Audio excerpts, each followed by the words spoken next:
Hello, welcome to Bored and Confused, where I review shows based on two criteria. One, was I bored? Two, was I confused? Today's show is Dylan Mulvaney's The Least Problematic Woman in the World, playing at the Lucille Lortel off-Broadway. Now, before I get into this, please like, comment, and subscribe. It really helps me grow this channel. We just recently hit 4,000, and I want to get to 10,000 by the end of the year. Think we can do it? We can with your help. All right. Let's talk about this show. Now, going into this, I thought I knew who Dylan Mulvaney was, but then I realized when I got to the theater that I had her confused with another trans woman actress YouTuber named Abigail Thorne. Totally different. Abigail Thorne focuses on philosophy and on YouTube.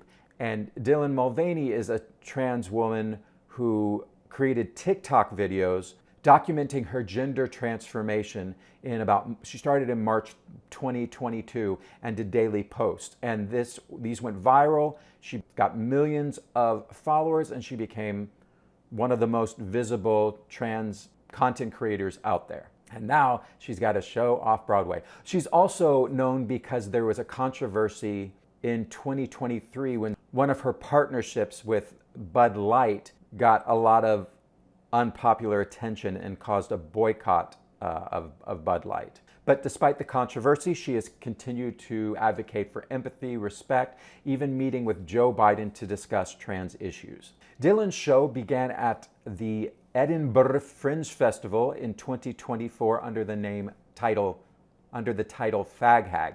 And it is a one-person show about her life growing up Catholic in Southern California, her transition and her brand endorsements, her success on TikTok, the controversy with Bud Light, and coming into her own. The show is directed by Tim Jackson, and the show features original music and collaborations with some of the hottest young composers around right now in musical theater. Mark Sonnenblick, who did K-pop Demon Hunters, Toby Marlowe and Lucy Moss, who wrote Six, Ingrid Michaelson, who wrote The Notebook, and Abigail Barlow, who was one of the authors on the unofficial Bridgerton Musical. So good on you for finding the most sought-after young composers and collaborating with them on your show. The show is very light, and the songs are very light, pastiche kinds of songs that are mainly there for comedic effect, and they work really well. And there are some funny lyrics, which I assume for the most part were penned by Dylan Mulvaney. There isn't a program for this show, so I had to go online, but it's not super clear, so I'm doing my best to give you the information. So when you first walk into the theater, you're greeted by this very pink set. It's like Barbie's dreamhouse. There's a closet with clothes, there's telephones lined up, there's dolls, there's 3 television screens. And Dylan, we actually see before the show starts, she's flitting around in this beautiful white angel costume designed by this person. And then she appears, and the opening sequence for the show is really hilarious. She's an angel waiting to go down to earth, and she has already had the experience of being several different women in former lives, like Cleopatra, Margaret Thatcher, the wife of O.J. Simpson. And she just dreams of this time being not problematic and having a very easy go of it and just finding love, raising a family, and just living a very calm life. Well, to her chagrin, God sends her down and puts her in a biological male's body. From there, we follow her through her childhood, her Catholic guilt, her fame on TikTok, the Bud Light controversy, and then we arrive at modern time. I mean, her rise to fame has just been in the past 2 to 3 years. So good on her for really striking while the iron is hot and going to the Fringe Festival and getting this show off Broadway. I mean, it's very impressive, the drive that this young woman has. So this is a one-woman show, but Dylan has pre-recorded herself playing a lot of different characters that then play on these 3 screens built into the set, and she interacts off of those. She also uses some other techniques. She plays her mother just as herself, switching between characters. She has a voiceover of Alan Cumming plays this anti-homosexual priest, ironic. She pulls in a straight man from the audience to play the role of her first crush when she was in theater camp, and she anthropomorphizes one of her Barbie dolls to play the role of her best friend Lily. So she uses a lot of different techniques to bring in these other characters.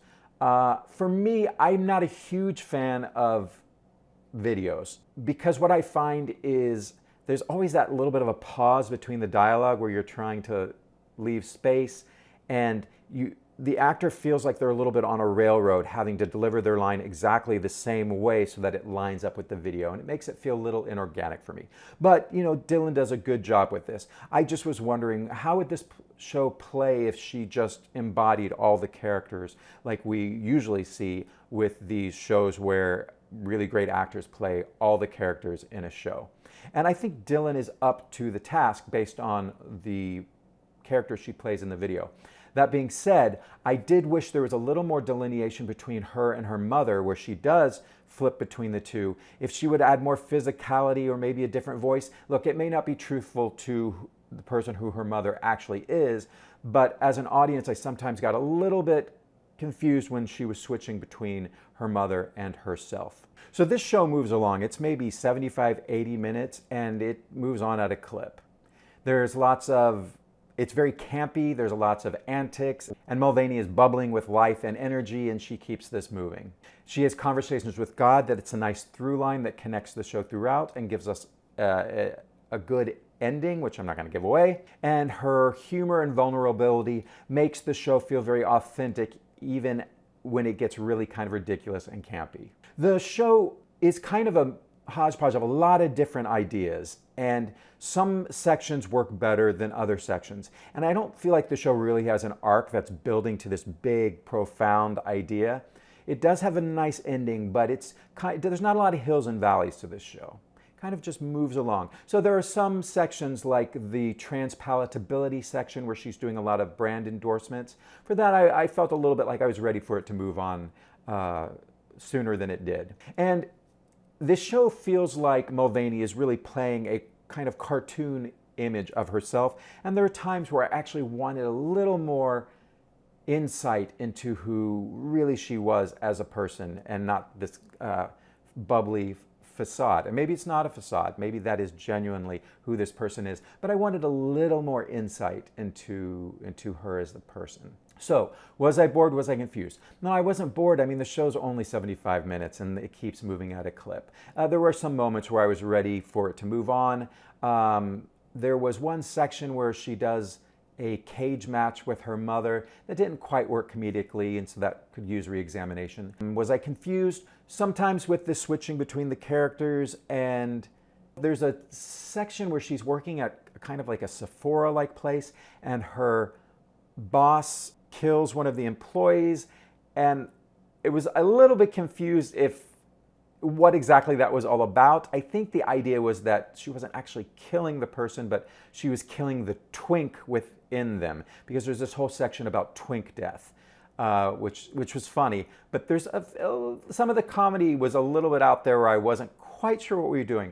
But in the way, it doesn't really matter, because it's just fun and campy, and it's a fun time. So, reasons to see this show. If you're someone who likes trans stories, LGBT stories, I think you're really going to enjoy this. If you like camp, if you like meta theater, if you want to see how one of the most successful TikTokers came to be, it's very interesting to watch someone whose star is really rising right now in the past few years. The show is messy and a little crazy, but it's very enjoyable and it's very fun. So, I got my ticket through a friend who I think received a comp ticket. I think this show is being heavily comped, so if you know people in the industry, be like, hey, did you get me a ticket? But you can also get a cheap $33 ticket on the Today Tix app if you play the lottery, 9 a.m. I think you should be able to score a ticket. This is a small theater. I sat up in the balcony section, which is about 4 or 5 rows, and I was in the back row. I could see fine, except when she sat down on the edge of the stage or went into the audience. She goes into the audience one time and you can't see her then.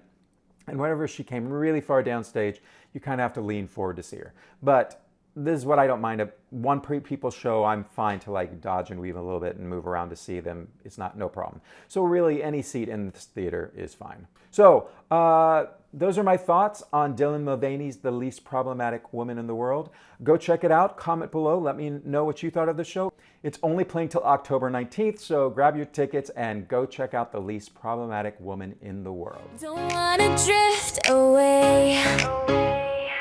Wanna stay inside the play.